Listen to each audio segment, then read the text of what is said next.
Hi friends, இது Joe சமையல் இன்னைக்கு சாதம், அப்புறம் இட்லி, தோசை, ஆப்பம் இதுக்கெல்லாம் ஒரு சூப்பரான சைட் டிஷ் தான் பார்க்க போகிறோம். அதாவது பீர்க்கங்காய் கூட்டு பருப்பு சேர்த்து பண்ணியிருக்கேன். பீர்க்கங்காய் பருப்பு கூட்டு பண்ணுறதுக்கு ஒரு கடாயில் கொஞ்சமாக தேங்காய் எண்ணெய் சேர்த்துக்கோங்க. கூட்டு பொரியல் அதுக்கெல்லாம் தேங்காய் எண்ணெய் சேர்த்தா ரொம்ப நல்லாயிருக்கும். இப்போ இது கூடவே கடுகு, உளுத்தம்பருப்பு சேர்த்துக்கோங்க. நல்லா வதங்கினதுக்கப்புறம் ஒரு 1/4 கப் அளவுக்கு சின்ன வெங்காயம், ஒரு 4-5 பல் பூண்டு அதையும் சேர்த்து நல்லா கட் பண்ணி சேர்த்து வதக்கிக்கோங்க. அப்புறம் ஒரு 3 பச்சை மிளகா அதையும் சேர்த்துக்கோங்க.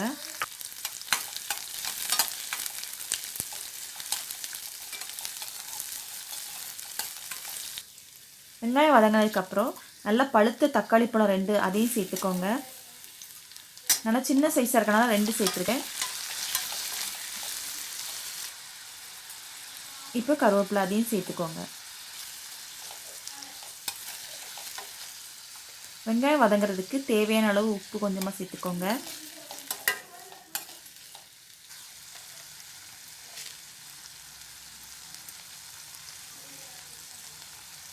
உப்பு சேர்த்து நல்லா வதக்கிக்கோங்க.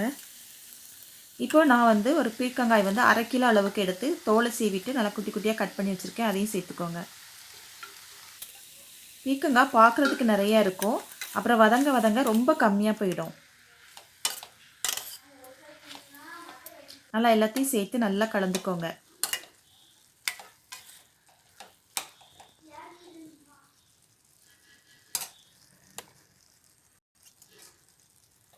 இந்த அளவுக்கு நல்லா வதங்கட்டும்.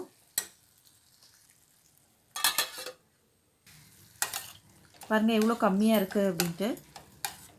இப்போ காய் நல்லா வெந்துடுச்சு ஓரளவு. இப்போ கொஞ்சமாக மஞ்சள்தூள்,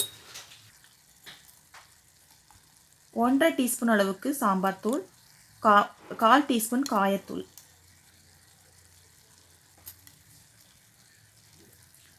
சாம்பார் தூள் சேர்த்து நல்லா கலந்துக்கோங்க.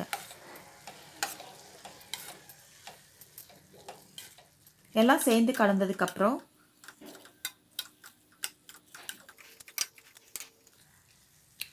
நான் 100 கிராம் அளவுக்கு பாசிப்பருப்பு அதை லைட்டாக வறுத்துட்டு நல்லா வேக வச்சு வச்சுருக்கேன். அதையும் சேர்த்துக்கோங்க. பாசிப்பருப்பு சேர்த்திங்கன்னா ரொம்ப நல்லாயிருக்கும். இப்போ தேவையான அளவு தண்ணி சேர்த்து கொதிக்க விட்டுக்கோங்க.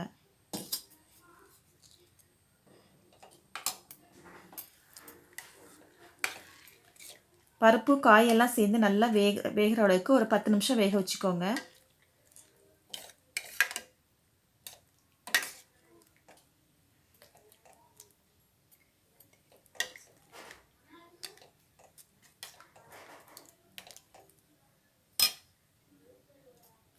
இப்போ உப்பு பார்த்து அட்ஜஸ்ட் பண்ணிக்கோங்க. நம்ம முதல்ல வெங்காயம் வதக்கும் போது தான் போட்டோம். இப்போ காய்க்கு தேவையான உப்பு சேர்த்துக்கோங்க. கொஞ்சமாக நான் புளித்தண்ணி சேர்த்துக்கிறேன். அதாவது ரசத்துக்கு ஊற வச்ச புளியில் ரொம்ப லைட்டாக.